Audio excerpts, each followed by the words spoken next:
Praise God. ದೇವರು ನಿಮ್ಮನ್ನು ಆಶೀರ್ವದಿಸಲಿ. ಯೇಸು ಕ್ರಿಸ್ತನ ಹೆಸರಿನಲ್ಲಿ ನಮಗೆ ಶುಭಾಶಯಗಳು. ದೇವರ ನಾಮಕ್ಕೆ ಮಹಿಮೆ ಉಂಟಾಗಲಿ. ನಮ್ಮ ಇಂದಿನ ಸಂದೇಶದ ಶೀರ್ಷಿಕೆ ಯಾವಾಗಲೂ ಶಾಂತಿಯಿಂದ ಇರುವುದು ಹೇಗೆ. ಮತ್ತಾಯ 5:9 ಯೇಸುದೇವರು ಹೇಳಿದರು, ಸಮಾಧಾನ ಪಡಿಸುವವರು ಧನ್ಯರು, ಅವರು ದೇವರ ಮಕ್ಕಳು ಅನ್ನಿಸಿಕೊಳ್ಳುವರು. ಶಾಂತಿ ನಾವೆಲ್ಲರೂ ಹಂಬಲಿಸುವ ವಿಷಯ. ಈ ದಿನಗಳಲ್ಲಿ ಕೈಗೆ ಸಿಗದ ವಿಷಯ. ನಮ್ಮ ಆತ್ಮದಲ್ಲಿ ಶಾಂತಿ, ನಮ್ಮ ಕುಟುಂಬದಲ್ಲಿ ಶಾಂತಿ, ನಮ್ಮ ಸಂಬಂಧದಲ್ಲಿ ಶಾಂತಿ, ನಮ್ಮ ದೇಶ ಮತ್ತು ನಮ್ಮ ಪ್ರಪಂಚದಲ್ಲಿ ಶಾಂತಿ ನಾವೆಲ್ಲರೂ ಬಯಸುತ್ತೇವೆ. ಶಾಂತಿಯು ನಮ್ಮ ಬಯಕೆಯಾಗಿದೆ, ಆದರೆ ಯುದ್ಧ ಮತ್ತು ಸಂಘರ್ಷವನ್ನು ರೂಢಿಯಾಗಿದೆ. ನಮ್ಮ ನಡುವೆ ಈ ಯುದ್ಧ ಮತ್ತು ಸಂಘರ್ಷ ಈ ಪ್ರಪಂಚದಲ್ಲಿ ಅಲ್ಲ, ನಮ್ಮ ನಡುವೆ ಅಲ್ಲ, ಮತ್ತೆ ನಮ್ಮ ಒಳಗೆ, ನಮ್ಮ ಮನಸ್ಸಿನೊಳಗೆ ನಮ್ಮಲ್ಲಿ ಶಾಂತಿ ಇಲ್ಲದಿರುವುದಕ್ಕೆ ಕಾರಣ ಇದು. ನಮ್ಮ ಹೃದಯದಲ್ಲಿ ಯುದ್ಧ ನಡೆಯುತ್ತಿರುವುದರಿಂದ ನಮಗೆ ಶಾಂತಿ ಇಲ್ಲ. ಎಲ್ಲರೂ ಸಾರ್ವಕಾಲಿಕ ಶಾಂತಿಯಿಂದ ಇರಲು ಇಷ್ಟಪಡುತ್ತಾರೆ. ಹಾಗಾದರೆ ಈ ಶಾಂತಿಯ ಪ್ರೀತಿ ಏಕೆ ಶಾಂತಿಯನ್ನು ಉಂಟು ಮಾಡುವುದಿಲ್ಲ? ಏಕೆಂದರೆ ನಮ್ಮಲ್ಲಿ ಒಂದು ಜೀವಂತ ಶತ್ರು ವಾಸಿಸುತ್ತಾನೆ. ಅವನು ಶಾಂತಿಯ ವಿರೋಧಿ, ಶಾಂತಿಯ ಶತ್ರು. ಅವನನ್ನು ನಾವು ಕೊಲ್ಲಬೇಕು.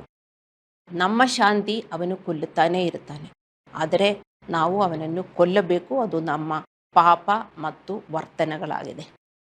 ಸಮಾಧಾನ ಪಡಿಸುವವರು ಧನ್ಯರು ಎಂದು ಯೇಸುದೇವರು ಹೇಳಿದಾಗ, ಯೇಸುದೇವರು ಶಾಂತಿಯುತರು ಧನ್ಯರು ಎಂದು ಹೇಳಲಿಲ್ಲ, ಸಮಾಧಾನ ಪಡಿಸುವವರು. ನೀವು ಅದು ಅರ್ಥ ಮಾಡ್ಕೋಬೇಕು. ನಾವು ಆಗಾಗ ಯೋಚಿಸುತ್ತೇವೆ, ನನ್ನ ಮದುವೆಯು ಅಷ್ಟು ಕಷ್ಟವಾಗದಿದ್ದರೆ ನಾನು ಶಾಂತಿಯಿಂದ ಇರ್ತೇನೆ. ನನ್ನ ಮಗು, ಅಲ್ಲಾಂದರೆ ನನ್ನ ಗಂಡ, ನನ್ನ ಹೆಂಡತಿ ಅಷ್ಟು ಬಂಡಾಯವಿಲ್ಲದಿದ್ದರೆ ನನಗೆ ಶಾಂತಿ ಸಿಗುತ್ತದೆ. ಅಲ್ಲಾಂದರೆ ನನಗೆ ಅಷ್ಟೊಂದು ಆರ್ಥಿಕ ಒತ್ತಡ ಇಲ್ಲದಿದ್ದರೆ ನಾನು ಶಾಂತಿಯಿಂದ ಇರಬಹುದಿತ್ತು. ನನ್ನ ಕಚೇರಿಯಲ್ಲಿ ರಾಜಕೀಯ ಇರದಿದ್ದರೆ ನಾನು ಶಾಂತಿಯಿಂದ ಇರಬಹುದಿತ್ತು. ಪಟ್ಟಿ ಹಂಗೆ ಮುಂದುವರಿಯುತ್ತದೆ. ಆದರೆ ನಮಗಿದೆಲ್ಲ ಇದ್ದರೂ ಕೂಡ ನಾವು ಅರ್ಥ ಮಾಡ್ಕೋಬೇಕು, ನಮಗೆ ಶಾಂತಿ ಇರೋದಿಲ್ಲ. ಶಾಂತಿ ಎಲ್ಲಿ ಹೋಗುತ್ತದೆ ಎಂದು ನಾವು ಅರ್ಥ ಮಾಡ್ಕೋಬೇಕು. ನಮ್ಮೊಳಗೆ ಒಂದು ಯುದ್ಧ ನಡೀತಾ ಇರುತ್ತದೆ. ಆ ಯುದ್ಧವನ್ನು ನಾವು ನಿಲ್ಲಿಸಲಿಲ್ಲದಿದ್ದರೆ ನಮಗೇನೇ ಸಿಗಿದರೂ, ನಾವೆಲ್ಲೇ ಹೋಗಿದ್ರೂ ನಮಗೆ ಶಾಂತಿ ಸಿಗುವುದಿಲ್ಲ. ಶಾಂತಿ ಅಂದರೆ ಏನು? ಶಾಂತಿಯು ದೇವರ ಕೊಡುಗೆಯಾಗಿದೆ. ಅದು ಆಂತರಿಕ ಶಾಂತಿ, ಹೊರಗೆ ಇರುವ ಶಾಂತಿಯಲ್ಲ. ಶಾಂತಿ ನಾವು ಕ್ರಿಸ್ತನಲ್ಲಿ ನೆಲೆಸುವ ಮೂಲಕ ಅನುಭವಿಸಬಹುದು. ಆದರೆ ಕ್ರಿಸ್ತನಲ್ಲಿ ನೆಲೆಸಿದರೆ ಮಾತ್ರ ನಮಗೆ ಶಾಂತಿ ಸಿಗುತ್ತದೆ. ಹಲ್ಲೆಲೂಯಾ. ನಮ್ಮಲ್ಲಿ ವಾಸಿಸುವ ಪಾಪದಿಂದ ನಾವು ದೇವರ ಶತ್ರುಗಳಾಗಿ ಬದುಕುತ್ತಿದ್ದೇವೆ. ಯೇಸು ನಮ್ಮ ಪಾಪಗಳಿಗಾಗಿ ಶಿಲುಬೆಯ ಮೇಲೆ ಮರಣ ಹೊಂದಿದನು ಮತ್ತು ನಮ್ಮ ಹಿಂದಿನ ಪಾಪಗಳಿಗೆ ಕ್ಷಮೆಯನ್ನು ದೇವರು ನಮಗೆ ಕೊಟ್ಟಿದ್ದನು. ಆದ್ದರಿಂದ ನಾವು ಯೇಸುವಿನ ಮೂಲಕ ದೇವರೊಂದಿಗೆ ಶಾಂತಿಯನ್ನು ಹೊಂದಿದ್ದೇವೆ. ಮೊದಲು ನಮಗೆ ದೇವರೊಂದಿಗೆ ಶಾಂತಿ ಇರಲಿಲ್ಲ. ನಮ್ಮ ಪಾಪದ ಕಾರಣ ದೇವರೊಂದಿಗೆ ಶಾಂತಿ ಇರಲಿಲ್ಲ. ಆದರೆ ಅದೆಲ್ಲ ಯೇಸುದೇವರು ನಮ್ಮ ಜೀವನದಲ್ಲಿ ಬಂದು ಪರಿಹರಿಸಿದ್ದಾರೆ. ಈಗ ನಾವು ದೇವರನ್ನು ಸಂಪೂರ್ಣವಾಗಿ ನಂಬಿದರೆ ಮತ್ತು ನಮ್ಮ ಪಾಪಗಳನ್ನು ಗೆದ್ದು ಬದುಕಿದರೆ ಮಾತ್ರ ನಮಗೆ ಶಾಂತಿ ಸಿಗುತ್ತದೆ. ಯಾಕೆ ನಮಗೆ ಈ ಶಾಂತಿ ಬೇಕು? ಎಲ್ಲರೂ ಶಾಂತಿ ಬಯಸುತ್ತಾರೆ. ಯಾಕೆ ನಮಗೆ ಈ ಶಾಂತಿ ಬೇಕು? ಶಾಂತಿ ಇಲ್ಲದೆ ಯಾರಿಗೂ ಜೀವನ ಮಾಡೋಕ್ಕಾಗಲ್ಲ, ಮತ್ತು ಯೇಸುದೇವರಿಗೂ ಮಾತ್ರ ಕೊಡಕ್ಕಾಗಿದೆ ಎಂದು ನೀವು ಅರ್ಥ ಮಾಡ್ಕೋಬೇಕು.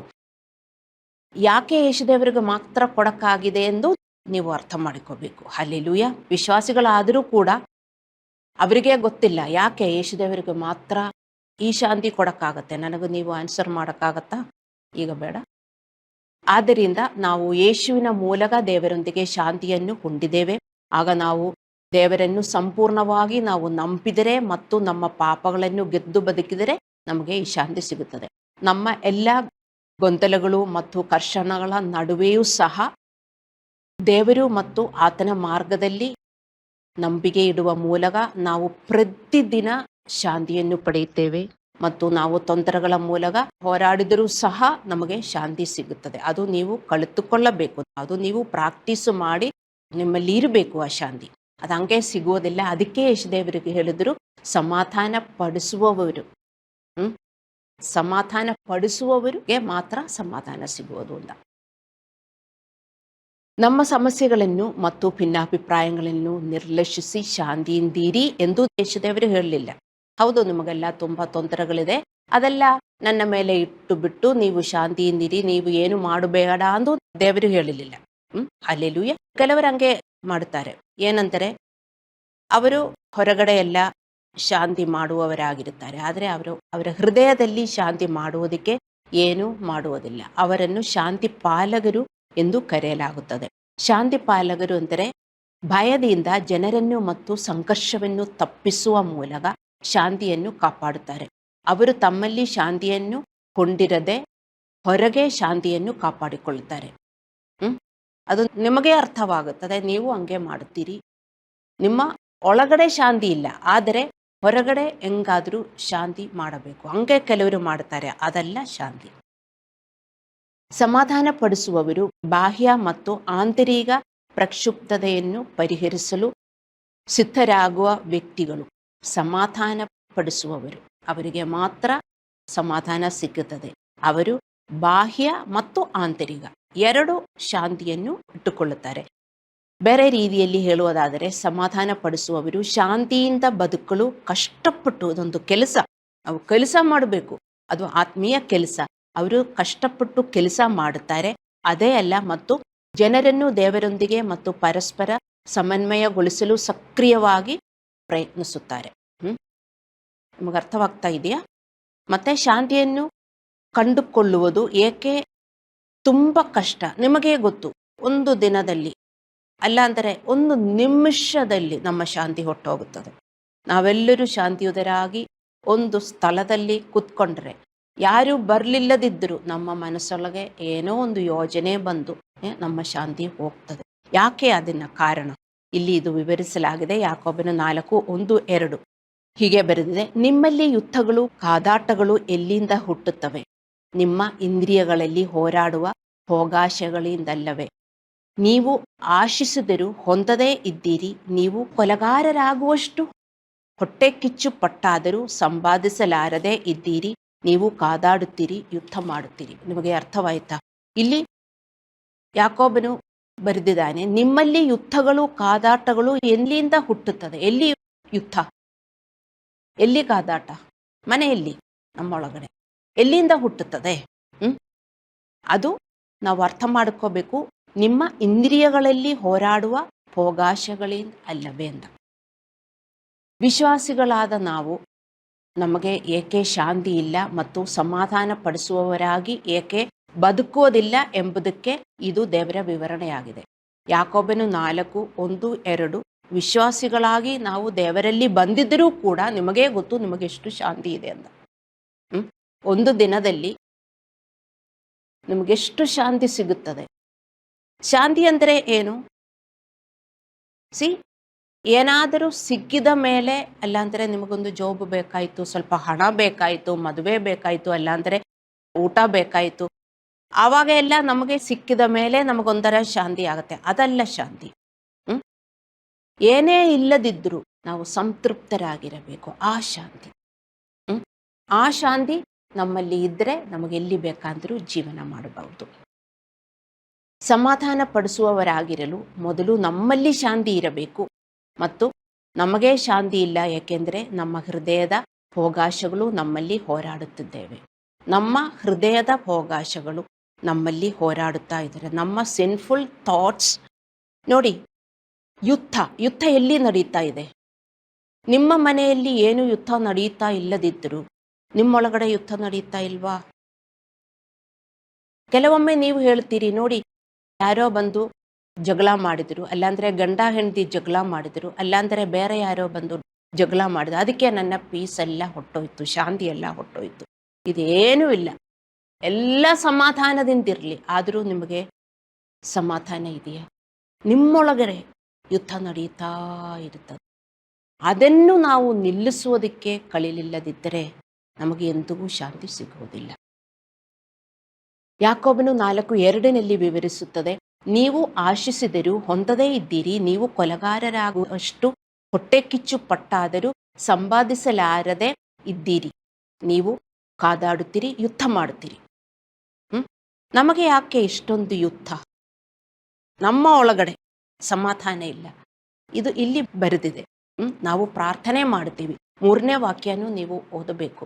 ಇಲ್ಲಿ ಬರೆದಿದೆ, ನೀವು ದೇವರನ್ನು ಬೇಡಿಕೊಳ್ಳದ ಕಾರಣ ನಿಮಗೂ ದೊರೆಯಲಿಲ್ಲ, ಮತ್ತೆ ಬೇಡಿಕೊಂಡರೂ ನಿಮಗೆ ದೊರೆಯುವುದಿಲ್ಲ ಅಂದು ಅಲ್ಲಿ ಬರೆದಿದೆ.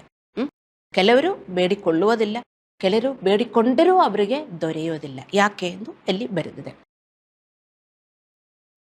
ಏಕೆಂದರೆ ನಾವು ಈ ಪ್ರಪಂಚದಿಂದ ನಮಗೆ ಬೇಕಾದುದನ್ನು ಏನನ್ನು ನಾವು ದೇವರಿಂದ ಕೇಳುತ್ತೇವೆ, ಅದು ನಾವು ಪಡೆಯುತ್ತಿಲ್ಲ. ಆದ್ದರಿಂದ ನಾವು ನಮ್ಮಲ್ಲಿ ಕೋಪಗೊಂಡಿದ್ದೇವೆ ಮತ್ತು ನಿರಾಶೆಗೊಂಡಿದ್ದೇವೆ ಅಲ್ಲವೇ? ನಾವು ಪ್ರಾರ್ಥಿಸುತ್ತೇವೆ, ದೇವರಿಂದ ಬರ್ತಾ ಇದೆಯಾ ನಂಬಿಕೆ ಇಟ್ಕೊಂಡು ನಾವು ಪ್ರಾರ್ಥಿಸುತ್ತೇವೆ. ಕೆಲವರು ಹೇಳುತ್ತಾರೆ, ಡೇಟು ಟೈಮು ಎಲ್ಲ ಬರೆದು ಬಿಟ್ಟು ಡೈರಿಯಲ್ಲಿ ದೇವರೇ ಈ ಟೈಮಲ್ಲಿ ನನಗೂ ಕೊಟ್ಟೇ ಕೊಡಬೇಕು, ಇಲ್ಲಾಂದ್ರೆ ಈ ದಿನದಲ್ಲಿ ನನಗೆ ಬೇಕೇ ಬೇಕು ಅಂದೆಲ್ಲ ನೀವು ಪಾಸ್ಟರ್ಸ್ ಬೋಧಿಸುತ್ತಾರೆ. ಅದೇ ಥರ ಎಲ್ಲ ನೀವು ಪ್ರಾರ್ಥಿಸುದಿರಿ, ಆದರೂ ನಿಮಗೆ ಸಿಗಲಿಲ್ಲ. ಏನಾಗುತ್ತದೆ? ಒಳಗಡೆ ನಿರಾಸೆ, ಒಳಗಡೆ ಕೋಪ. ಅದಲ್ವಾ ಕಾರಣ? ನೀವೇ ನೋಡಿ, ನಿಮ್ಮ ಕೋಪದ ಕಾರಣ ಏನು? ನಿಮಗೂ ಬೇಕಾಗಿರುವುದನ್ನು ನಿಮಗೆ ಸಿಗ್ತಾ ಇಲ್ಲ, ನಿಮಗೆ ಶಾಂತಿ ಇಲ್ಲ. ಏಕೆಂದರೆ ಈ ಪ್ರಪಂಚದಿಂದ ಏನೇನು ಬಯಸುತ್ತೇವೆಯೋ ಅದು ದೈವಿಕ ವಿಷಯಗಳಿಂದ ನಿಮಗೆ ಹೆಚ್ಚಾಗಿದೆ. ಅದಕ್ಕೆ ದೇವರೇನು ಹೇಳಿದರು? ಏನು ಹುಡುಕಕ್ಕೆ ಹೇಳಿದರು? ಶಾಂತಿ ಹುಡುಕಕ್ಕೆ ಹೇಳಿದೆ, ಅವರ ರಾಜ್ಯವನ್ನು ಹುಡುಕಕ್ಕೆ ಹೇಳಿದೆ. ಆದರೆ ಎಲ್ಲಿ? ಪರಿಶುದ್ಧಾತ್ಮನಲ್ಲಿ. ಆದರೆ ನಾವು ಹುಡುಕೋದು ಏನು? ಈ ಲೋಕದ ವಿಷಯಗಳು ಅಲ್ಲವೇ? ದೇವರೇ ನನಗೆ ಅದು ಕೊಡಿ, ಇದು ಕೊಡಿ, ಅದು ಕೊಡಿ, ಅದೇ ನಮಗೆ ಮುಖ್ಯ. ಆದರೆ ನಮ್ಮಲ್ಲಿ, ನಮ್ಮ ಕುಟುಂಬದಲ್ಲಿ ದೇವರ ವಿಷಯಗಳಿಗೆ ಕೊರತೆ ಇದೆ. ಯೇಸುದೇವರು ಹೇಳಿದರು, ನೀವು ಏನು ಭಯಪಡಬೇಡ, ನನ್ನ ರಾಜ್ಯ ಹುಡುಕಿ, ನೀವೇನು ಯೋಚನೆ ಮಾಡಬೇಡ, ನನ್ನ ರಾಜ್ಯ ಹುಡುಕಿ, ಅದರಿಂದ ನಿಮಗೆ ಎಲ್ಲ ಸಿಗುತ್ತದೆ. ಅವನ ರಾಜ್ಯ ಅಂದರೆ ಸಂತೋಷ, ಸಮಾಧಾನ ಮತ್ತು ನೀತಿ. ಪರಿಶುದ್ಧಾತ್ಮನಲ್ಲಿ ನೀವು ಹುಡುಕಿ, ಅದರಿಂದ ಈ ಲೋಕದಿಂದ ನಿಮಗೆ ಏನು ಬೇಕು ಅದೆಲ್ಲ ನಾನು ಕೊಡ್ತೀನಿ ಅಂತ ದೇವರ ಪ್ರಾಮಿಸ್ ಆಗಿದೆ.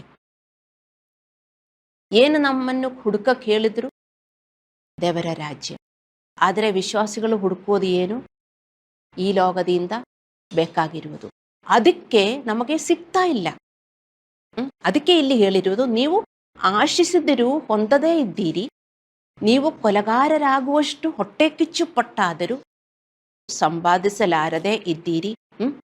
ಅಷ್ಟೊಂದು ಕೋಪ, ಕೊಲೆಗಾರರಾಗುವಷ್ಟು. ಅಂದರೆ ಯಾರು ಕೊಲೆಗಾರರು? ನೀವು ಯಾರನ್ನು ಹೋಗಿ ಕೊಲ್ಲುತ್ತಾ ಇಲ್ಲ, ಮತ್ತೆ ನಿಮ್ಮ ಕೋಪ ಕೋಪ ಕೋಪ ನಿಮಗೆ ಕಂಟ್ರೋಲ್ ಮಾಡೋಕ್ಕಾಗಲ್ಲ. ಏನು ವಿಷಯ? ನಿಮ್ಮ ಕೋಪಕ್ಕೆಲ್ಲ ಕಾರಣ ನಿಮಗೂ ಬೇಕಾದದನ್ನು ಸಿಗ್ತಾ ಇಲ್ಲ. ನೀವೇ ಯೋಚಿಸಿ, ಇವತ್ತು ನೀವು ಮನೆ ಹೋಗಿ ಯೋಚಿಸಿ, ನಿಮ್ಮ ಕೋಪದ ಕಾರಣ ಬೇರೆ ಏನೂ ಅಲ್ಲ. ನಿಮಗೆ ಬೇಕಾಗಿರುವುದು ನಿಮಗೆ ಸಿಗುತ್ತಾ ಇಲ್ಲ. ಅದನ್ನ ಕಾರಣ ಏನು? ನೀವು ದೇವರ ರಾಜ್ಯ ಹುಡುಕ್ತಾ ಇಲ್ಲ. ದೇವರ ವಾಕ್ಯ ಹಾಗೆ ಹೇಳುತ್ತದೆ, seek first my kingdom, all other things will be added unto that. ಆದರೆ ದೇವರ ಮಕ್ಕಳು ದೇವರ ರಾಜ್ಯ ಹುಡುಕುವುದಿಲ್ಲ, ಸಮಾಧಾನ ಹುಡುಕುವುದಿಲ್ಲ. ಈ ಲೋಕದಿಂದ ಅವರಿಗೆ ಏನೇನು ಬೇಕೋ ಅದೇ ಕೊಡಿ, ಅದೇ ಕೊಡಿ, ಅದೇ ಕೊಡಿ. ಅದು ದೇವರ ವಾಕ್ಯದಲ್ಲಿ ಇದೆಯಾ? ಇಲ್ಲ. ಅದಕ್ಕೆ ಇದು ನೀವು ಇವತ್ತು ಹೋಗಿ ಓದಬೇಕು. ಯಾಕೋಬನು 4:1-2. ನಿಮ್ಮಲ್ಲಿ ಯುದ್ಧಗಳು, ಕಾದಾಟಗಳು ಎಲ್ಲಿಂದ ಹುಟ್ಟುತ್ತವೆ? ನಿಮಗೇ ಗೊತ್ತಿಲ್ಲ. ನೀವೇನು ಹೇಳ್ತೀರಿ? ಇಲ್ಲ, ನಮ್ಮ ಯಜಮಾನರ ಕಾರಣ, ಅಲ್ಲ ಅಂದರೆ ನಮ್ಮ ಹೆಂಡತಿ ಕಾರಣ, ಮಕ್ಕಳ ಕಾರಣ ನನಗಿಷ್ಟೊಂದು ಕೋಪ. ನಿಮ್ಮ ಒಳಗಡೆ ಆ ಕೋಪ ಎಲ್ಲ ಇದೆ, ನಿಮ್ಮ ಇಂದ್ರಿಯಗಳಲ್ಲಿ ಹೋರಾಡುವ ಭೋಗಾಶಗಳಿಂದಲ್ಲವೇ ಎಂದ. The passions of your flesh is fighting against you. ಬೇರೆಯವರೆಲ್ಲ ಕಾರಣ. ಹಲ್ಲೆಲೂಯಾ. ವಿಶ್ವಾಸಿಗಳಿಗೆ ಇದೆಲ್ಲ ಎಷ್ಟೊಂದು ಹೇಳಿಕೊಟ್ಟಿದ್ದರೂ ಅರ್ಥವಾಗದ ವಿಷಯ ಅಲ್ಲವೇ? ನೀವು ಬೇರೆ ಯಾವ ಇನ್ಸ್ಟಿಟ್ಯೂಟ್ ಹೋಗಿದ್ದರು, ಯಾವ ಸಬ್ಜೆಕ್ಟು ನೀವು ಓದಿದ್ದಿರು, ನಿಮಗದೆಲ್ಲ ಅರ್ಥವಾಗತ್ತೆ. ನೀವು ಅದನ್ನ ಮೇಲೆಲ್ಲ ಡಿಗ್ರಿ, PhDನೂ ತಕ್ಕೊಂಡಿದ್ದೀರಿ. ಆದರೆ ಇದರಲ್ಲಿ ಮಾತ್ರ LKGಯಿಂದ ಮುಂದೆ ಬರಲ್ಲ. ದೇವರ ವಿಷಯದಲ್ಲಿ ಮಾತ್ರ LKG ಬಿಟ್ಟು ಮುಂದೆ ಹೋಗುವುದೇ ಇಲ್ಲ. ಬೇರೆ ವಿಷಯದಲ್ಲಿ ಸೇರ್ತಾರೆ, ಓ ಡಿಗ್ರಿ ಡಿಗ್ರಿ ಡಿಗ್ರಿ ಡಿಗ್ರಿ, ಇದಕ್ಕೆ ಮಾತ್ರ ಡಿಗ್ರಿ ಇಲ್ಲ. ಅದಕ್ಕೆ ಕಷ್ಟ ಇಲ್ವಾ? ಸುಮ್ಮನೆ ನೀವು ಕುತ್ಕೊಂಡು ಎಲ್ಲಾದರೂ ಜಾಯಿನ್ ಮಾಡಿ ನಿಮಗೆ ಡಿಗ್ರಿ ಬಂದಿತ್ತಾ? ಇಲ್ಲ. ನೀವು ಕಷ್ಟಪಟ್ಟು ನೀವು ಅಭ್ಯಾಸ ಮಾಡಿದೆ, ಎಷ್ಟೊಂದು ಬೈಹಾಟ್ ಮಾಡಿದೆ.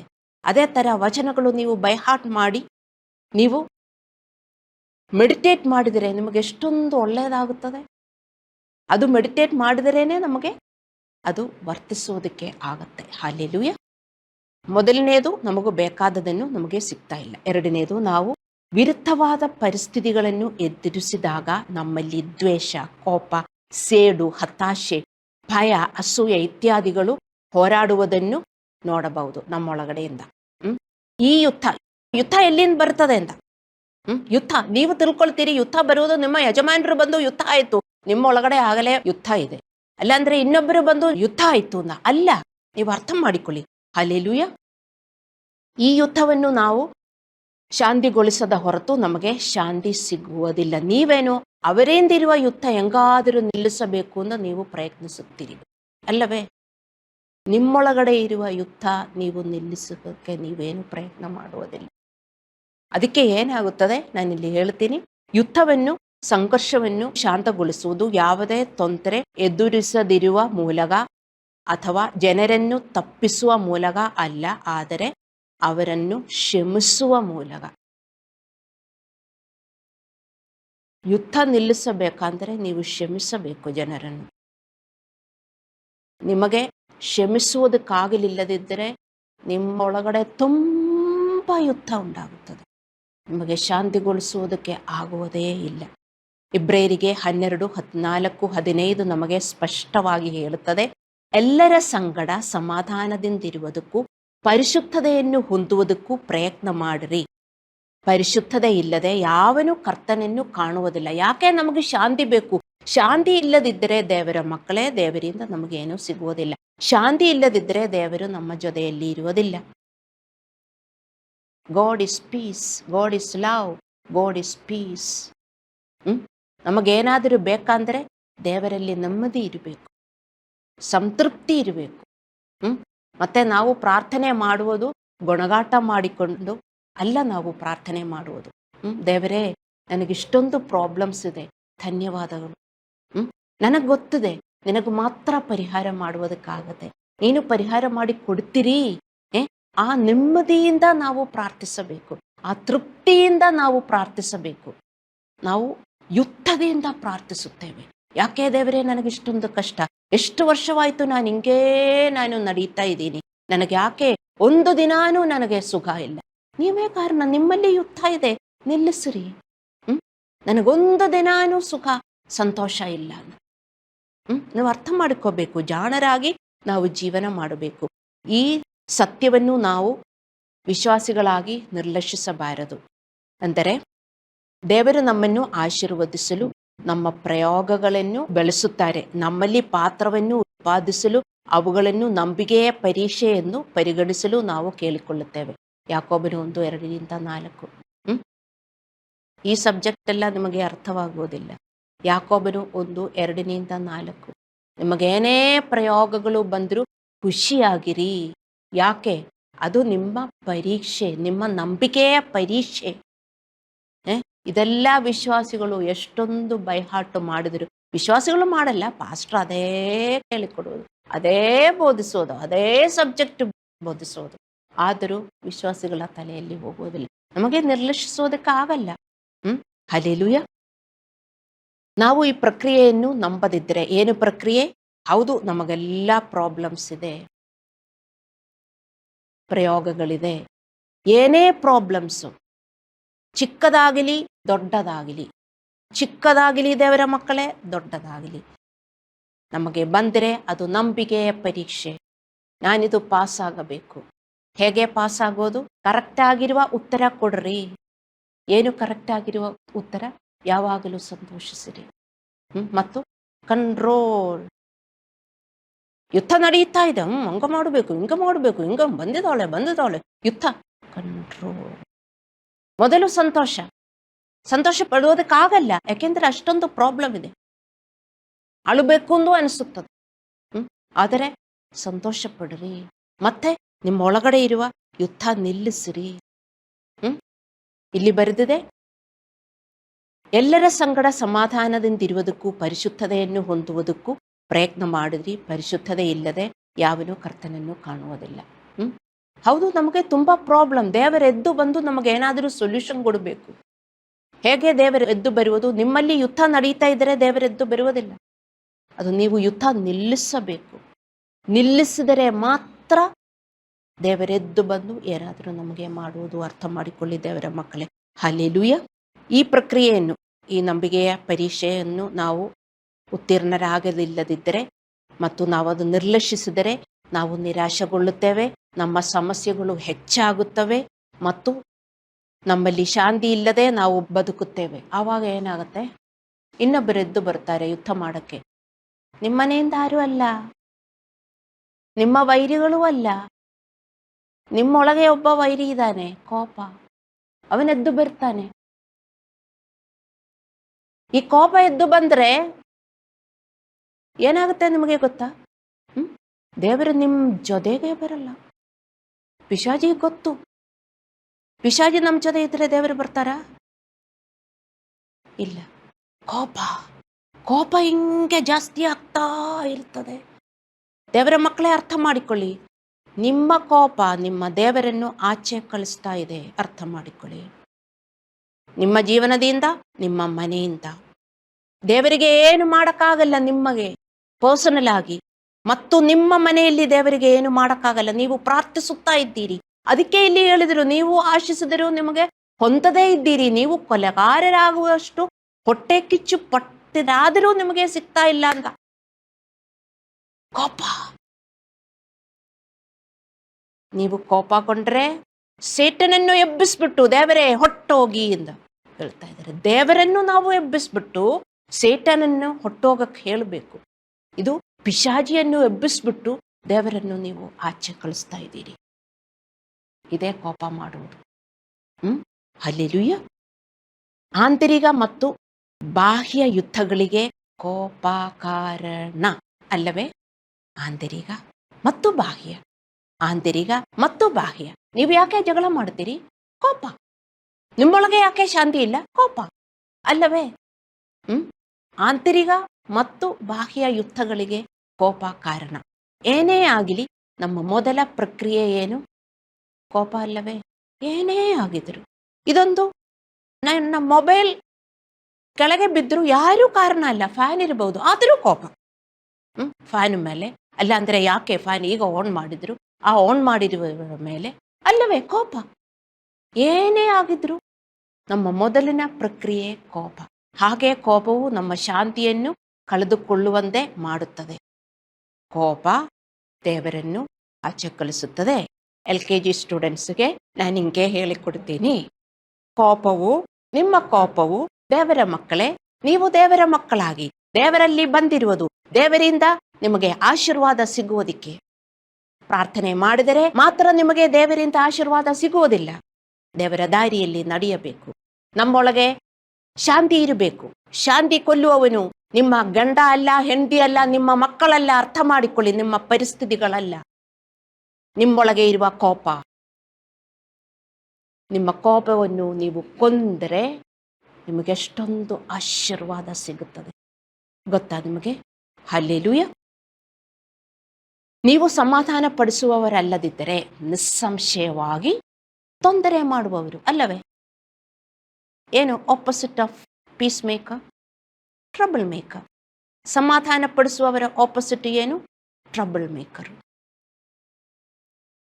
ನೀವು ಅರ್ಥ ಮಾಡಿಕೊಳ್ಳಿ. ತೊಂದರೆ ಮಾಡುವವರು, ಅವರು ಯಾವಾಗಲೂ ತಮ್ಮ ಮನಸ್ಸಿನಲ್ಲಿ ತೊಂದರೆಗಳನ್ನು ಹೊಂದಿರುತ್ತಾರೆ. ಮತ್ತೆ ಯಾಕೆ ಮನಸ್ಸಲ್ಲಿ ತೊಂದರೆ? ಕೋಪವನ್ನು ಅವರಿಗೆ ನಿಭಾಯಿಸುವುದಕ್ಕೆ ಆಗುವುದಿಲ್ಲ, ಕ್ಷಮಿಸುವುದಕ್ಕೆ ಅವರಿಗೆ ಆಗಲ್ಲ. ಕೋಪ ಹಿಂಗೆ ಉರಿತಾ ಇರುತ್ತದೆ. ಅರ್ಥ ಮಾಡಿಕೊಳ್ಳಿ, ನಿಮ್ಮ ಬುಕ್ಕಲ್ಲಿ ಬರೆದಿಡಿ. ನೀವು ಕೋಪವನ್ನು ಉರಿತಾ ಇದ್ದರೆ ನೀವು ದೇವರನ್ನು ಆಚೆ ಕಳಿಸ್ತಾ ಇದ್ದೀರಿ. ನಿಮ್ಮ ಮನಸ್ಸಿಂದ, ನಿಮ್ಮ ಮನೆಯಿಂದ. ನಿಮ್ಮ ಮನೆಯಲ್ಲಿ ಏನು ದೇವರಿಗೆ ಮಾಡೋಕ್ಕಾಗಲ್ಲ, ಯಾಕೆಂದರೆ ನಿಮ್ಮ ಕೋಪ. ಯಾಕೆಂದರೆ ನೀವು ಜ್ಞಾನಸ್ನಾನ ತಕ್ಕೊಂಡು ಯೇಸು ದೇವರ ಹತ್ರ ಬಂದಿದ್ದೀರಿ. ನೀವು ಪ್ರಾರ್ಥನೆ ಮಾಡಿದ್ರು ಸ್ವಲ್ಪ ಕೋಪಕ್ಕೆ ಸ್ವಲ್ಪ ವಾಲ್ಯೂಮ್ ಕಮ್ಮಿ ಮಾಡಿ ನೀವು ಪ್ರಾರ್ಥನೆ ಮಾಡುತ್ತೀರಿ. ಮತ್ತೆ ಪ್ರಾರ್ಥನೆ ಆದಮೇಲೆ ಕೋಪಕ್ಕೆ ವಾಲ್ಯೂಮ್ ನೀವು ಜಾಸ್ತಿ ಮಾಡುತ್ತೀರಿ ಅಲ್ಲವೇ? ಹೇಳ್ರಿ, ಬನ್ನಿ ಪ್ರಾರ್ಥನೆ ಮಾಡೋಣ ಅಂದ ಕೂಟ ಪ್ರಾರ್ಥನೆ, ಕುಟುಂಬ ಪ್ರಾರ್ಥನೆ, ಚರ್ಚ್ ಪ್ರಾರ್ಥನೆ ಮ್ಯೂಟಲ್ಲಿ ಇಡ್ತಾರೆ. ಕೋಪ ಮ್ಯೂಟಲ್ಲಿ ಇಟ್ಕೊಂಡು ಎಲ್ಲರೂ ಪ್ರಾರ್ಥನೆ ಮಾಡ್ತಾರೆ. ಪ್ರಾರ್ಥನೆ ಆದ ತಕ್ಷಣ ಫುಲ್ ವಾಲ್ಯೂಮ್ ಹಂಗೆ ಜಾಸ್ತಿ ಆಗ್ತಾ ಇರುತ್ತದೆ. ಅರ್ಥ ಮಾಡಿಕೊಳ್ಳಿ ದೇವರ ಮಕ್ಕಳೇ, ನಾನು ಹಿಂಗೆಲ್ಲ ಬೋಧಿಸಿದರೆ ಯಾರು ವಿಶ್ವಾಸ ಮಾಡುವುದಿಲ್ಲ, ಆದರೆ ಇದೇ ನಿಜ. ಸೊ ಅವರು ಯಾರು? ತೊಂದರೆ ಮಾಡುವವರು, ಟ್ರಬಲ್ ಮೇಕರ್ಸ್ ಒಳಗಡೆ ಯಾವಾಗಲೂ ಟ್ರಬಲ್ ಇರುತ್ತದೆ. ನಿಮ್ಮ ಒಳಗಡೆ ಟ್ರಬಲ್ ಇದ್ದರೆ ನಿಮಗೂ ಟ್ರಬಲು, ಬೇರೆಯವರಿಗೂ ಟ್ರಬಲ್. ನಿಮ್ಮೊಳಗಡೆ ಪೀಸ್ ಇದ್ದರೆ ನಿಮಗೂ ಪೀಸು, ನೀವು ಬೇರೆಯವರಿಗೂ ಕೊಟ್ಟಿದ್ದೀರಿ ಅಷ್ಟೇ, ಬೇರೆ ಏನೂ ಇಲ್ಲ. ಇದೇ ಸುವಿಶೇಷ, ಗಾಸ್ಪೆಲ್ ಆಫ್ ಪೀಸ್. ಅರ್ಥ ಮಾಡಿಕೊಳ್ಳಿ. ಸೊ ಇವರು ಏನು ಮಾಡುತ್ತಾರೆ? ಅವರು ಶಾಂತಿಯನ್ನು ತರಲು, ಯಾರು ತೊಂದರೆ ಮಾಡುವವರು, ಅವರ ಒಳಗಡೆ ತೊಂದರೆ ಇರುತ್ತದೆ, ಅವರು ದೇವರ ಶಾಂತಿಯನ್ನು ತರಲು ಶ್ರಮಿಸುವುದಿಲ್ಲ. ಯಾಕೆ? ಅವರಿಗೆ ಕೋಪ ಓಳಿಯಂಗೆ ಕೆಲವೊಮ್ಮೆ ಕಮ್ಮಿ ಮಾಡುತ್ತದೆ, ಮ್ಯೂಟಲ್ಲಿ ಇಡ್ತಾರೆ, ಮತ್ತು ಅವರು ಅದು ವಾಲ್ಯೂಮ್ ಜಾಸ್ತಿ ಮಾಡುತ್ತಾರೆ. ಅವರು ಶ್ರಮಿಸುವುದಿಲ್ಲ, ಅದು ಕಿತ್ತಾಕಕ್ಕೆ ಅವರು ಶ್ರಮಿಸುವುದಿಲ್ಲ. ಅವರು ಕೋಪವನ್ನು ಹುತ್ತು ಹಾಕುತ್ತಾರೆ, ಸಂಘರ್ಷವನ್ನು ಸೃಷ್ಟಿಸುತ್ತಾರೆ, ಕ್ಷಮಿಸುವುದು ಸಾಧ್ಯವಿಲ್ಲ. ಹೆಮ್ಮೆಯಿಂದ ತುಂಬಿರುತ್ತಾರೆ. ಹೆಮ್ಮೆ ಪಡುವವರು ಪೀಸ್ ಮೇಕರ್ಸಾ? Trouble makers. ಹೆಮ್ಮೆ ಇರುವವರು ಟ್ರಬಲ್ ಮೇಕರ್ಸ್. ವಿನಮ್ರತೆಯಲ್ಲಿ ಬೆಳೆಯುತ್ತಾ ಇರುವರು ಮಾತ್ರ ಪೀಸ್ ಮೇಕರ್ಸ್. ಹಲ್ಲೆಲೂಯ. ಸಮಾಧಾನ ಪಡಿಸುವವರು ಧನ್ಯರು ಎಂದು ಯೇಸುದೇವರು ಹೇಳಿದಾಗ, ಶಾಂತಿಯು ಸ್ವಾಭಾವಿಕವಾಗಿ ಮತ್ತು ಸುಲಭವಾಗಿ ಬರುವುದಿಲ್ಲ ಅಲ್ಲವೇ ವಿಶ್ವಾಸಿಗಳೇ? ಸಮಾಧಾನ ಪಡಿಸುವವರು ಅಂದರೆ ನಾವು you have to make peace. ದೇವರೇ ಪೀಸು ಕೊಡಿ ಎಂದು ಹೇಳಿದರೆ ಪೀಸು ಬರುವುದಿಲ್ಲ, ನೀವು ಮಾಡಬೇಕು, ತಯಾರು ಮಾಡಬೇಕು. ಹಲ್ಲೆಲೂಯ. ಶಾಂತಿಯು ಕೇವಲ ಯಾರಿಗೂ ಸಂಭವಿಸುವುದಿಲ್ಲ, ಅದು ಕಠಿಣ ಪರಿಶ್ರಮವನ್ನು ತೆಗೆದುಕೊಳ್ಳುತ್ತದೆ. ಅದು ದೈವಿಕ ಕೆಲಸ ಆಗಿದೆ. ಅದೊಂದು ದೈವಿಕ ಕೆಲಸ. ಸಮಾಧಾನವನ್ನು ಮಾಡುವುದು ದೈವಿಕ ಕೆಲಸ. ಕೋಪದಲ್ಲಿ ಹೆಚ್ಚಾಗುವುದು ಮತ್ತು ನೀವು ಬೇರೆಯವರನ್ನು ಅರ್ಥ ಮಾಡಿಕೊಳ್ಳಿ, ಬೇರೆಯವರನ್ನು ನಿಮಗೆ ಕ್ಷಮಿಸುವುದಕ್ಕೆ ಆಗ್ತಾ ಇಲ್ಲದಿದ್ದರೆ ಅದು ಪಿಶಾಚಿಯ ಕೆಲಸ. ಯಾರ ಕೆಲಸ ನೀವು ಮಾಡ್ತಾ ಇದ್ದೀರಿ? ದೇವರ ಕೆಲಸನ, ಪಿಶಾಚಿಯ ಕೆಲಸನ? ಯಾಕೆ ದೇವರ ಮಕ್ಕಳಿಗೆ ದೇವರ ಕೆಲಸ ಮಾಡೋಕ್ಕಾಗಲ್ಲ ಅಂತ ನಾನು ಹೇಳಿಲ್ಲ, ನಿಮಗೆ ಟೈಮ್ ಇಲ್ಲ ಅಂತಲ್ಲ. ನೀವು ಪಿಶಾಚಿಯ ಕೆಲಸ ಮಾಡ್ತಾ ಇದ್ದರೆ ನಿಮಗೆಂದೂ ದೇವರ ಕೆಲಸ ಮಾಡೋಕ್ಕಾಗಲ್ಲ. ಅರ್ಥ ಮಾಡಿಕೊಳ್ಳಿ. ದೇವರ ಕೆಲಸ ಮಾಡುವವರಿಗೆ ಏನು ದೇವರ ಕೆಲಸ? ಯಾವಾಗಲೂ ಶಾಂತಿ ಇದೆ. ಮತ್ತು ಬರೀ ಅವರ ಒಳಗಡೆ ಶಾಂತಿ ಇರುವುದಲ್ಲ, they will try to make peace in others. They are peace makers. Not only in them, they go around and make peace in their family, in the church, wherever they go. They are peacemakers. ಇವರು ಅಲ್ಲದಿದ್ದರೆ ಈಗಾಗಲೇ ನೀವು trouble makers ಆಗಲಿ. ನೀವೆಲ್ಲಿ ಹೋಗಿದರೂ ನೀವು trouble ಕೊಡ್ತೀರಿ. Hallelujah. ನಾವು ಯಾವಾಗಲೂ ಶಾಂತಿಯನ್ನು ಹುಡುಕುವುದು ಬಹಳ ಮುಖ್ಯ. ಇಲ್ಲಿ ಬರೆದಿದೆ, ಕೀರ್ತನೆಗಳು 34:14 ಹೇಳುತ್ತದೆ, ಸಮಾಧಾನವನ್ನು ಹಾರೈಸಿ ಅದಕ್ಕಾಗಿ ಪ್ರಯತ್ನ ಪಡು. ಸಮಾಧಾನವನ್ನು ಹಾರೈಸಿ, seek peace and pursue. Seek peace. ಯಾಕೆ ಸೀಕ್ ಪೀಸ್ ಮಾಡಬೇಕು?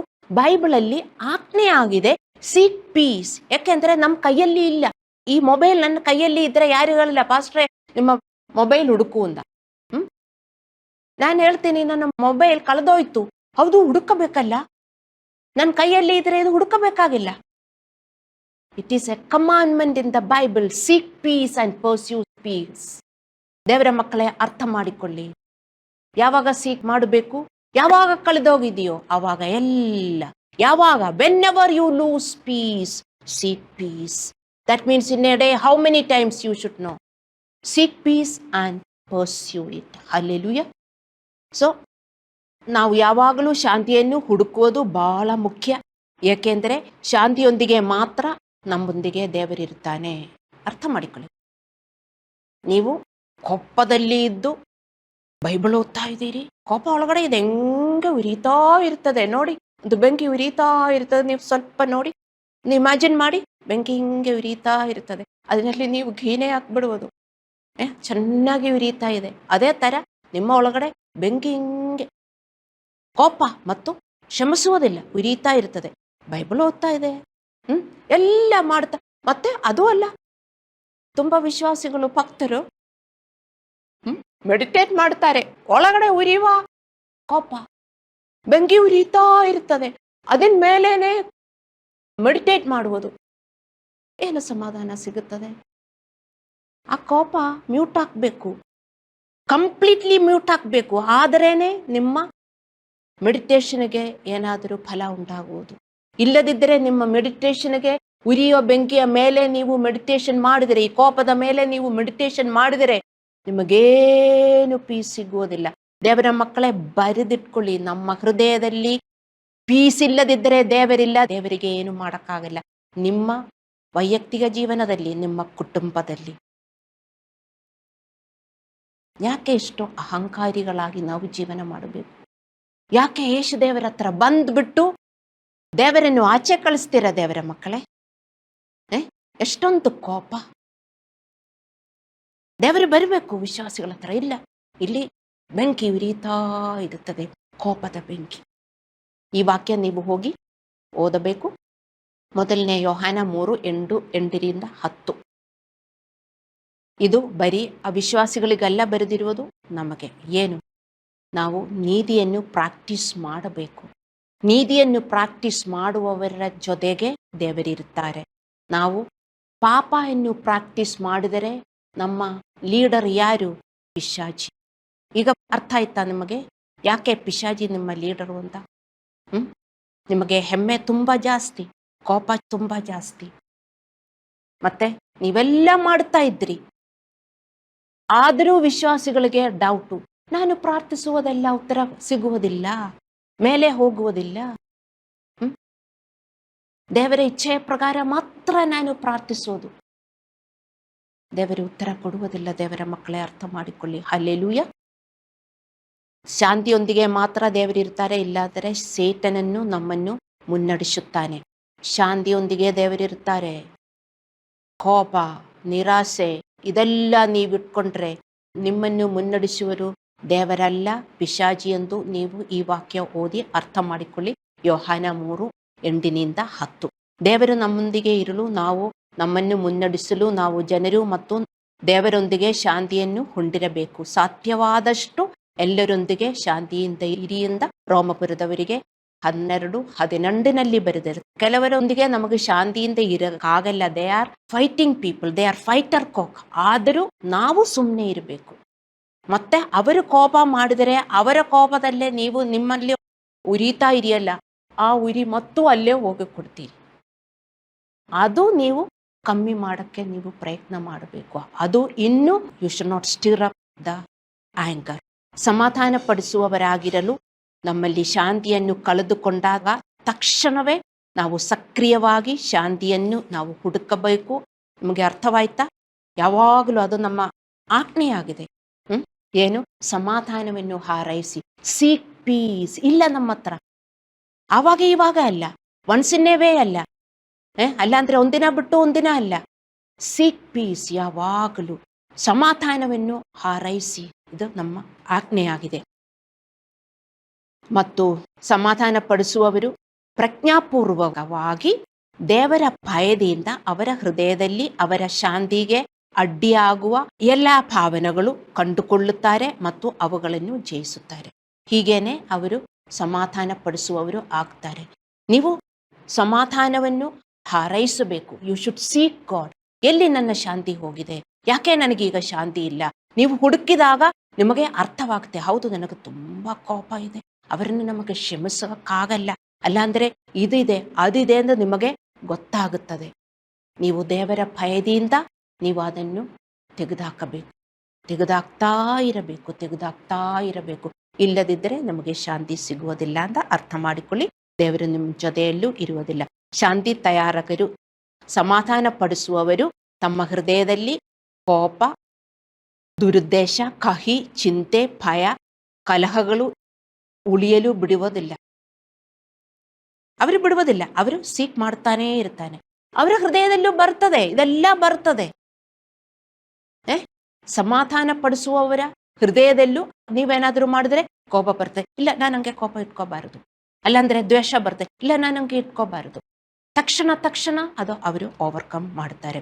ಅವರು ತಮ್ಮ ಹೃದಯದಲ್ಲಿ ಶಾಂತಿಯನ್ನು ನೆಲೆಸಿಕೊಳ್ಳುವುದು ಮಾತ್ರ ಅಲ್ಲ, ಅವರು ಮಾಡುವುದು, ಮತ್ತು ಅವರು ಏನಾದರೂ ತಪ್ಪು ಮಾಡಿದರೆ ಅವರು ಕುಟುಂಬ ಸದಸ್ಯರು, ಚರ್ಚ್ ಸದಸ್ಯರು ಅಥವಾ ಸ್ನೇಹಿತರ ಹತ್ರ ಹೋಗಿ ರಾಜಿ ಮಾಡಿಕೊಳ್ಳುತ್ತಾರೆ. They will go and reconcile with the people whom they have sinned against. ಹೌದು, ನಾನು ತಪ್ಪು ಮಾಡಿದೆ, ನನ್ನನ್ನು ಕ್ಷಮಿಸಿ. ಅವರು ರಾಜಿ ಮಾಡಿಕೊಳ್ಳುತ್ತಾರೆ. ಇದು ನಮಗೆ ಪಾಲಿಸಬೇಕಾದ ಆಜ್ಞೆ ಆಗಿದೆ. ಮತ್ತಾಯ 18:15-17 ತನಕ ನೀವು ಓದಬೇಕು. ನಾನು ಒಂದೇ ವಾಕ್ಯ ಓದ್ತೀನಿ. 15ನೇ ವಾಕ್ಯ, ನಿನ್ನ ಸಹೋದರನನ್ನು ತಪ್ಪು ಮಾಡಿದರೆ ನೀನು ಹೋಗಿ ನೀನು ಅವನು ಇಬ್ಬರೇ ಇರುವಾಗ ಅವನ ತಪ್ಪನ್ನು ಅವನಿಗೆ ತಿಳಿಸು. ಅವನು ನಿನ್ನ ಮಾತನ್ನು ಕೇಳಿದರೆ ನಿನ್ನ ಸಹೋದರನನ್ನು ಸಂಪಾದಿಸಿಕೊಂಡಿರುವಿ. ನಿಮಗೆ ಗೊತ್ತಾಯಿತು, ಹೌದು, ಯಾರೋ ನಿಮ್ಮ ಆಪೋಸಿಟ್ ಆಗಿ ಏನೋ ಕೆಟ್ಟದು ಮಾಡಿದ್ದಾರೆ. ಅದಕ್ಕೆ ನಿಮಗೆ ಯಾರಾದರೂ ನಮಗೆ ಏನಾದರೂ ಮಾಡಿದರೆ ನಮಗೆ ಸಮಾಧಾನ ಸಿಗುತ್ತದಾ? ಇಲ್ಲ. ನಮಗೂ ಗೊತ್ತಾಯಿತು, ಹೌದು ಅವರೇನೋ ಮಾಡಿದ್ದಾರೆ. ನೀವು ಫೋನ್ ಮಾಡಬೇಕು, ಅಲ್ಲಾಂದ್ರೆ ಅವರಿಗೆ ಭೇಟಿ ಆಗ್ಬಿಟ್ಟು ಅವರಿಗೆ ಹೇಳಬೇಕು, ನೋಡಿ ನೀವು ಹಿಂಗೆ ಮಾಡಿದ್ದೀರಿ, ಅದು ತಪ್ಪು ಎಂದು ನೀವು ಹೇಳಬೇಕು. ಅರ್ಥವಾಯ್ತಾ? ಎಲ್ಲರೂ ಅದು ಒಪ್ಪಿಕೊಳ್ಳುವುದಿಲ್ಲ. ಅವರು ನಿಮ್ಮ ಮಾತನ್ನು ಕೇಳದಿದ್ದರೆ ಏನು ಮಾಡಬೇಕು? ಕೆಲವರು ಇಲ್ಲ, ಅವರು ಒಪ್ಪಿಕೊಳ್ಳುವುದಿಲ್ಲ. ಆದರೆ ನೀವೇನು ಮಾಡಬೇಕು? ಅವರನ್ನು 17th verses ಅಲ್ಲಿ ಬರೆದಿದೆ, treat them as worldly people, gentiles or tax collectors. ಅಂದರೆ ಅವರನ್ನು ಶನ್ ದಮ್, ಅವಾಯ್ಡ್ ದಮ್. ಅಂದರೆ ಏನು? ಅವರನ್ನು ತಪ್ಪಿಸಿ. ನೀವು ಹೋಗಿ ಅವರ ಪಾಪಗಳನ್ನು ಅವನಿಗೆ ತಿಳಿಸಿದರೆ ಎಲ್ಲರೂ ಒಪ್ಪಿಕೊಳ್ಳುವುದಿಲ್ಲ. ಮತ್ತೆ ಅವರ ಒಪ್ಪಿಕೊಳ್ಳದಿದ್ದರೆ ಮತ್ತು ಅವರ ಸಂಬಂಧ ಇಟ್ಟುಕೊಳ್ಳಬೇಕು ಅಂತ ಬೈಬಲಲ್ಲಿ ಬರೆದಿಲ್ಲ. ದೇವರ ಮಕ್ಕಳೇ, ಅರ್ಥ ಮಾಡಿಕೊಳ್ಳಿ. ಅವರನ್ನು ತಪ್ಪಿಸಿ. ಮತ್ತಾಯ 18:17 ಬರೆದಿದೆ, treat them as gentiles or tax collectors. ಅಂದರೆ ಶನ್ ದಮ್, ಅವಾಯ್ಡ್ ದಮ್. ಯಾಕೆಂದರೆ they are not ready to agree with the wrong thing that they have done. ಅವರು ಮಾಡಿರುವ ತಪ್ಪು ಅವರು ಅರ್ಥ ಮಾಡಿಕೊಂಡು ವಾಪಸ್ ಬಂದರೆ, ನೋಡಿ ಇಲ್ಲಿ ಬರೆದಿದೆ, ನಾನು ಇನ್ನೊಂದು ಬಾರಿ ಓದ್ತೇನೆ. ನಿನ್ನ ಸಹೋದರನು ತಪ್ಪು ಮಾಡಿದರೆ ನೀನು ಹೋಗಿ ನೀನು ಅವನನ್ನು ಇಬ್ಬರೇ ಇರುವಾಗ ಅವನ ತಪ್ಪನ್ನು ಅವನಿಗೆ ತಿಳಿಸು. ಅವನು ನಿನ್ನ ಮಾತನ್ನು ಕೇಳಿದರೆ ನಿನ್ನ ಸಹೋದರನನ್ನು ಸಂಪಾದಿಸಿಕೊಂಡಿರುವಿ. ಹೀಗೆ ಮಾಡುವುದರಿಂದ ನೀವು ತೊಂದರೆ ಕೊಡುವವರಲ್ಲ. ಅರ್ಥ ಮಾಡಿಕೊಳ್ಳಿ. ಕೆಲವರು ತಿಳ್ಕೊಳ್ತಾರೆ, ಬೇಡಪ್ಪ ನಾನು ಸುಮ್ಮನೆ ಅವರನ್ನ ಮುಟ್ಟುವುದಿಲ್ಲ, ಅವರು ಶಾಪ ಮಾಡುತ್ತಾರೆ, ಏನೇ ಮಾಡಿದ್ರೆ ನಿಮ್ಗೇನಾಗಬೇಕು? ಇದು ನಿಮಗೆ ದೇವರಿಂದ ಶಾಪ ಆಗುತ್ತದೆ. ಏಕೆಂದರೆ ನೀವು ದೇವರ ವಾಕ್ಯ ಪಾಲಿಸುತ್ತಾ ಇಲ್ಲ. ಅರ್ಥ ಮಾಡಿಕೊಳ್ಳಿ. ದೇವರೇನು ಹೇಳಿದ್ರು ಅಂತ ಅವರನ್ನೇ ಟ್ಯಾಕ್ಸ್ ಕಲೆಕ್ಟರ್ಸ್, ಅಲ್ಲ ಅಂದರೆ ಜೆಂಟೈಲ್ಸ್ ಆಗಿ ನೀವು ಟ್ರೀಟ್ ಮಾಡಬೇಕು. ಅಂದರೆ ಅವರನ್ನು ತಪ್ಪಿಸಿ, ಶನ್ ದಮ್. ನೀವದು ಮಾಡಲಿಲ್ಲದಿದ್ದರೆ, ಇಲ್ಲ ಅವರನ್ನು ತಪ್ಪಿಸಿದರೆ ನನ್ನ ಶತ್ರುವಾಗಿ ಉಳ್ಕೊಳ್ತಾರೆ, ಅಲ್ಲ ಬೇಡ ನಾನು ಹಂಗೆ ಇಟ್ಕೋಬೇಡ ಅಂದರೆ you are going against God. ಅರ್ಥ ಮಾಡಿಕೊಳ್ಳಿ. ಆ ವ್ಯಕ್ತಿಯು ಅದನ್ನು ಇಷ್ಟಪಡದಿರಬಹುದು, ಆದರೆ ನೀವು ಶಾಂತಿಯನ್ನು ಮಾಡಲು ಪ್ರಯತ್ನಿಸುತ್ತಾ ಇದ್ದೀರಿ. ನೀವು ಶಾಂತಿ ಮಾಡುವವರು. You are a peace maker. Peace maker have to do this. ಅರ್ಥ ಮಾಡಿಕೊಳ್ಳಿ. ಮತ್ತೆ ನೀವು ಹೀಗೆ ಆ ವ್ಯಕ್ತಿಗೆ ದೇವರ ಕೃಪೆಯನ್ನು ನೀಡುತ್ತೀರಿ, ಮತ್ತು ನೀವೇನು ಮಾಡುತ್ತೀರಿ, ನೀವು ಹಿಂಗೆ ಮಾಡುವುದರಿಂದ ನೀವು ಅವರನ್ನು ಪಶ್ಚಾತ್ತಾಪಕ್ಕೆ ತರಲು ಪ್ರಯತ್ನಿಸುತ್ತೀರಿ. ನೀವು ಅವರನ್ನು ಶನ್ ಮಾಡಿದರೆ, ಅವಾಯ್ಡ್ ಮಾಡಿದರೆ, ನೀವು ಅವರನ್ನು ತಪ್ಪಿಸಿದರೆ ಅವರು ರಿಪೆಂಟ್ ಮಾಡುತ್ತಾರೆ. ಇಲ್ಲದಿದ್ದರೆ ಅವರು ಎಂದಿಗೂ ರಿಪೆಂಟ್ ಮಾಡುವುದಿಲ್ಲ. ದೇವರ ಆಜ್ಞೆ. ಅದಕ್ಕಿಂತೂ ದೊಡ್ಡವರಾಗಿ ವಿಶ್ವಾಸಿಗಳು ವರ್ತಿಸುತ್ತಾರೆ ನನಗೆ ಗೊತ್ತಿಲ್ಲ. ನೀವು ದೇವರನ್ನು ಆಚೆ ಕಳಿಸ್ತಾ ಇದ್ದೀರಿ. ಅರ್ಥ ಮಾಡಿಕೊಳ್ಳಿ. ನಿಮ್ಮ ಜ್ಞಾನದಲ್ಲಿ ನೀವು ಉಳಿತಾ ಇದ್ದೀರಿ. ನಿಮ್ಮ ಬೈಬಲಲ್ಲಿ ಇದೆ, ಓದಿ ಏನು ಹೇಳುತ್ತೆ. ಅವರು ಯಾರೇ ಆಗಿದ್ದರು ಅವರನ್ನು ತಪ್ಪಿಸಿಯಿಂದ ಬೈಬಲಲ್ಲಿ ಬರೆದಿದೆ. ನೀವು ಕೆಟ್ಟದು ಮಾಡುವುದಲ್ಲ, ನೀವು ಅವರನ್ನು ಒಳ್ಳೆಯದು ಮಾಡಕ್ಕೆ ಬಿಟ್ಟಿದ್ದೀರಿ. ದೇವರು ಹೇಳಿರುವುದು ಅವರಿಗೆ ಕೆಟ್ಟದಾಗುವುದಕ್ಕಲ್ಲ. ಹಾಗೆ ಮಾಡಿದರೆ ಅವರು ಪಶ್ಚಾತ್ತಾಪಕ್ಕೆ ತರಲು ಪ್ರಯತ್ನಿಸುತ್ತಾರೆ ಮತ್ತು ದೇವರ ಕೃಪೆ ಅವರಿಗೆ ಸಿಗುತ್ತದೆ. ಅರ್ಥ ಮಾಡಿಕೊಳ್ಳಿ. ಹಲ್ಲೆಲೂಯಾ. ನನಗೆ ವಿಶ್ವಾಸಿಗಳ ಹತ್ರ ಬೋಧಿಸುವುದಕ್ಕೆ ತುಂಬ ಕಷ್ಟ ಆಗುತ್ತೆ. ಏಕೆಂದರೆ ಅವರವರ ಜ್ಞಾನದಲ್ಲೇ ಜೀವನ ಮಾಡುತ್ತಾರೆ. ದೇವರ ಜ್ಞಾನ ಬೋಧಿಸಿ ಕೊಟ್ಟಿದ್ದರು, ಅವರ ಜ್ಞಾನದಲ್ಲಿ ಜೀವನ ಮಾಡಿ ಏನಾಗುತ್ತದೆ? ಟ್ರಬಲ್ ಮೇಕರ್ಸ್ ಆಗಿ ಅವರು ಜೀವನ ಮಾಡುತ್ತಾರೆ. ಹಲ್ಲೆಲೂಯಾ. ಸಮಾಧಾನ ಪಡಿಸುವವರು ತಮ್ಮಲ್ಲಿ ಮಾತ್ರವಲ್ಲದೆ ಇದರಲ್ಲೂ ದೇವರೊಂದಿಗೆ ಶಾಂತಿಯನ್ನು ಮಾಡುವುದು ಉಪಕ್ರಮವನ್ನು ತೆಗೆದುಕೊಳ್ಳುತ್ತಾರೆ. ನೀವು ದೇವರ ವಾಕ್ಯ ಅರ್ಥ ಮಾಡಿಕೊಳ್ಳಿ. ದೇವರು ಯಾಕೆ ಅಂದವರನ್ನು ತಪ್ಪಿಸಿಕೊಳ್ಳಬೇಕು ಎಂದು ದೇವರು ಹೇಳಿದ್ದಾರೆ? ದೇವರೆಲ್ಲರನ್ನೂ ಇಷ್ಟಪಡುವುದಿಲ್ವಾ? ನೀವೇ ಹೇಳಿ. ನಿಮಗೆಲ್ಲ ತುಂಬ ಜ್ಞಾನ ಇದೆಯಲ್ಲ. ದೇವರಿಗೆ ಎಲ್ಲರ ಮೇಲೂ ಪ್ರೀತಿ ಇದೆ. ಅವರಿಗೂ ಮಾಡಿರುವುದು ತಪ್ಪು ಅಂತ ಅವ್ರಿಗೆ ತಿಳಿಯಬೇಕಂದ್ರೆ ದೇವರಿಗೆ ಹೇಳುವುದನ್ನು ಮಾಡಬೇಕು. ಬುದ್ಧಿವಂತಿಗೆ ಬಂದರೆ ನಿಮಗೆ ಅರ್ಥವಾಗುತ್ತೆ. ಹಂಗೆ ಮಾಡಿರುವುದರಿಂದ ದೇವರ ಪ್ರೀತಿ ಅವರಲ್ಲಿ ಬರ್ತದೆ, ದೇವರ ಕೃಪೆ ಅವರಲ್ಲಿ ಬರ್ತದೆ. ಹಲ್ಲೆಲೂಯಾ. ಸಮಾಧಾನ ಪಡಿಸುವವರು ತಮ್ಮಲ್ಲಿ ಮಾತ್ರವಲ್ಲದೆ ಇದರಲ್ಲೂ ದೇವರೊಂದಿಗೆ ಶಾಂತಿಯನ್ನು ಮಾಡಲು ಉಪಕ್ರಮವನ್ನು ತೆಗೆದುಕೊಳ್ಳುತ್ತಾರೆ. They will take initiative. ಅರ್ಥ ಮಾಡಿಕೊಳ್ಳಿ. ಹಲ್ಲೆಲೂಯಾ. ಮತ್ತಾಯ 5:23-24 ಯೇಸು ದೇವರು ಹೇಳಿದರು, ನೀವು ಪ್ರಾರ್ಥಿಸುವ ಅಥವಾ ಆರಾಧಿಸುವ ಮೊದಲು ಯಾರಾದರೂ ನಿಮ್ಮ ವಿರುದ್ಧ ಏನಾದರೂ ಹೊಂದಿದ್ದಾರೆಂದು ನಿಮಗೆ ತಿಳಿದಿದ್ದರೆ ಅಥವಾ ನೀವು ಯಾರಿಗಾದರೂ ವಿರೋಧವಾಗಿ ಏನಾದರೂ ಮಾಡಿದರೆ ನೀವು ಹೋಗಿ ಅವರೊಂದಿಗೆ ರಾಜಿ ಮಾಡಿಕೊಳ್ಳಬೇಕು. ಇದು ನಾವು ಮಾಡಬೇಕು. ಏನು ಚರ್ಚಲ್ಲಿ ಮಾಡುವುದೇ ಇಲ್ಲ. ಪಾಸ್ಟರ್ ಬೋಧಿಸಿಕೊಡ್ತಾರೆ, ಆದರೂ ಅವರಿಗೆ ಹೇಗೆ ಬೇಕು ಆ ತಿಳುವಳಿಕೆಯಲ್ಲಿ ನಡೆದು ಏನಾಗುತ್ತದೆ? ಚರ್ಚಲ್ಲಿ ದೇವರ ಕೆಲಸ ಅಲ್ಲ ನಡೆಯುವುದು. ಅರ್ಥ ಮಾಡಿಕೊಳ್ಳಿ. ಚರ್ಚಲ್ಲಿ ನಡೆಯುವುದು ಪಿಶಾಚಿ ಕೆಲಸ. ಯಾರು ತರುವುದು ಪಿಶಾಚಿ ಕೆಲಸ? ದೇವರ ಮಕ್ಕಳೇ. ಅರ್ಥ ಮಾಡಿಕೊಳ್ಳಿ. ದೇವರ ಮಕ್ಕಳು ದೇವರ ಕೆಲಸ ಚರ್ಚಲ್ಲಿ ತರಬೇಕು. ಪಿಶಾಚಿ ಕೆಲಸ ಚರ್ಚಲ್ಲಿ ತರುತ್ತಾರೆ. ಅರ್ಥ ಮಾಡಿಕೊಳ್ಳಿ. ಅದಕ್ಕೆ ದೇವರ ರಾಜ್ಯ ಎಕ್ಸ್ಪಾಂಡ್ ಆಗುವುದಿಲ್ಲ. ಯಾರು ದೇವರ ಹತ್ರ ಬರುವುದಿಲ್ಲ. ಚರ್ಚಲ್ಲೆಲ್ಲ ಖಾಲಿ ಕುರ್ಸಿಗಳು. ಯಾಕೆ? ಪಿಶಾಚಿ ಕೆಲಸನೇ ಅಲ್ಲಿ ನಡೆಯುವುದು. ದೇವರ ಕೆಲಸ ನಡೆದರೆ ಮಾತ್ರ ದೇವರ ಮಕ್ಕಳು ಅದರಲ್ಲಿ ಬರುವುದು. ಪಿಶಾಚಿ ಕೆಲಸ ನಡೆದರೆ ಯಾರು ಬರಲ್ಲ. ದೇವರ ಮಕ್ಕಳೇ, ಅರ್ಥ ಮಾಡಿಕೊಳ್ಳಿ. ಹಲ್ಲೆಲೂಯಾ. ಅಂದರೆ ನಾವು ಯಾವಾಗಲೂ ದೇವರು ಮತ್ತು ಜನರೊಂದಿಗೆ ಶಾಂತಿಯನ್ನು ದೇವರು ಮತ್ತು ಜನರೊಂದಿಗೆ. ನನ್ನಲ್ಲಿ ಶಾಂತಿ ಬೇಕು, ಇನ್ನೊಬ್ಬರಲ್ಲಿ ಶಾಂತಿ ಬೇಕು. ಹೌದು, ನನಗೆ ಅವರು ತಪ್ಪು ಮಾಡಿದೆ, ನಾನು ಹೋಗಿ ಹೇಳುತ್ತಾ ಇದ್ದೇನೆ. ದೇವರು ಹೇಳಿದ್ರು, ಅವರು ಒಪ್ಪುಕೊಳ್ಳುವುದಿಲ್ಲ. ಇಲ್ಲ ನಾನು ಮಾಡಿಲ್ಲ, ನನಗೆ ಹೆಂಗೆ ಬೇಕೋ ನಾನು ಹಂಗೆ ನಡೀತೀನಿ ಅಂದ್ರೆ ಬಿಟ್ಟು ಬಿಡ್ರಿ, ಯಾರೇ ಆಗಿದ್ರು. ಆದರೆ ಮಾತ್ರ ವಿಶ್ವಾಸಿಗಳೇ ನೀವಿದು ಮಾಡಬೇಕು. ಅವರು ಯಾರೇ ಆಗಿದ್ರು. ನಿಮಗೆ ಜ್ಞಾನ ಇಲ್ಲ, ಯಾಕೆಂದರೆ ನೀವು ಬೈಬಲ್ ಓದುವುದಿಲ್ಲ, ನೀವು ಪ್ರಾರ್ಥಿಸುವುದಿಲ್ಲ. ಅವರನ್ನು ಶತ್ರುವಾಗಿ ನಾವು ಕಾಣುವುದಲ್ಲ. ಅವರು ರಿಪ್ಪನ್ ಮಾಡಿ ಅವರು ವಾಪಸ್ ಬರಬೇಕು. ಅರ್ಥ ಮಾಡಿಕೊಳ್ಳಿ. ಹಲ್ಲೆಲೂಯಾ. ಆದರೆ ನಾವು ಯಾವಾಗಲೂ ದೇವರು ಮತ್ತು ಜನರೊಂದಿಗೆ ಶಾಂತಿಯನ್ನು ದೇವರು ಮತ್ತು ಜನರೊಂದಿಗೆ ಅವರು ದೇವರ ಹತ್ರ ಬರಬೇಕು. ದೇವರ ದಾರಿಯಲ್ಲಿ, ನಿಮ್ಮ ದಾರಿಯಲ್ಲಿ ಅಲ್ಲ ಅವರು ಬರುವುದು. ದೇವರು ಹೇಳಿರುವ ದಾರಿಯಲ್ಲೇ ಅವರು ಬರುವುದು. ನಮಗೂ ಕಷ್ಟ ಇರಬಹುದು, ಆದರೂ ನಾವು ದೇವರಿಗೋಸ್ಕರ ಮಾಡಿದರೆ ಅವರು ದೇವರ ಹತ್ರ ಬರ್ತಾರೆ. ಹಲ್ಲೆಲೂಯಾ. ಮತ್ತಾಯ 5:9 ನಾವು ಓದಿದ್ದೇವೆ, ಸಮಾಧಾನ ಪಡಿಸುವವರು ದೇವರ ಮಕ್ಕಳು.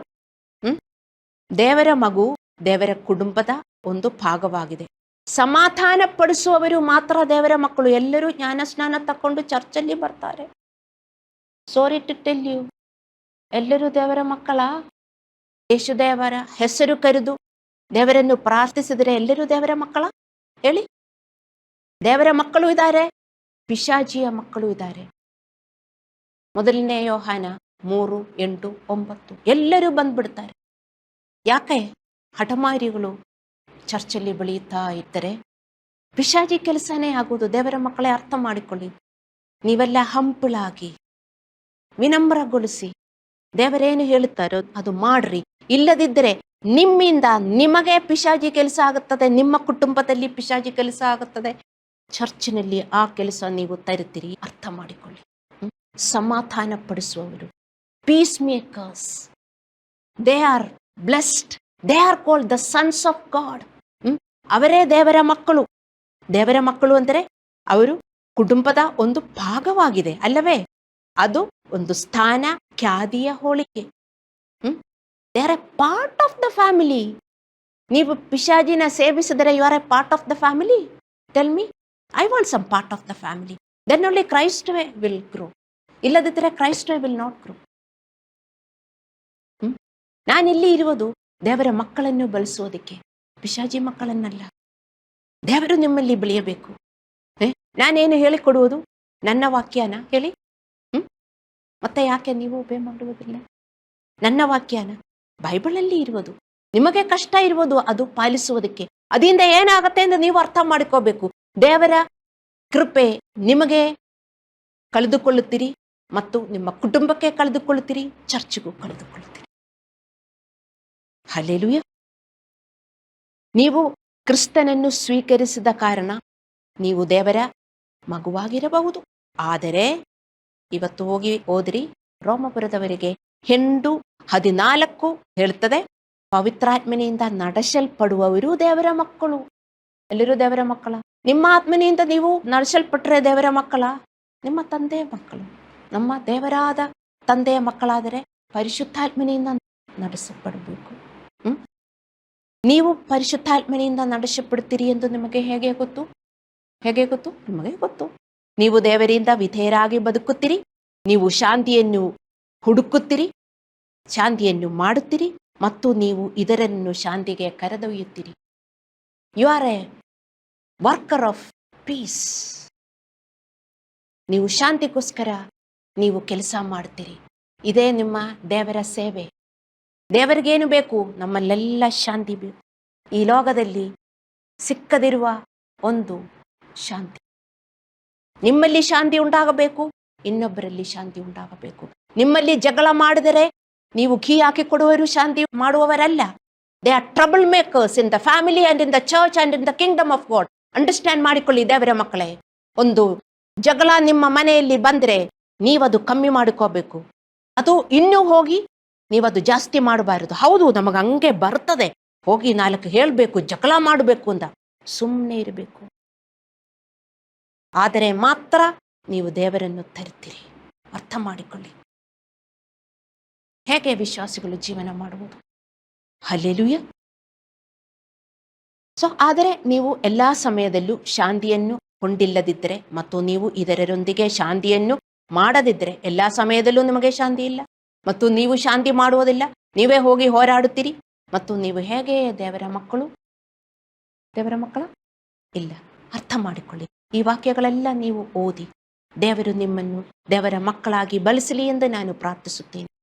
ಯಾರು ಪಿಶಾಚಿ ಮಕ್ಕಳಾಗಿ ಬೆಳೆಯಬಾರದು ಚರ್ಚಲ್ಲಿ. ಹಲ್ಲೆಲೂಯ. ನಾವು ಕಣ್ಣುಗಳನ್ನು ಮುಚ್ಚಿ ಪ್ರಾರ್ಥನೆ ಮಾಡೋಣ.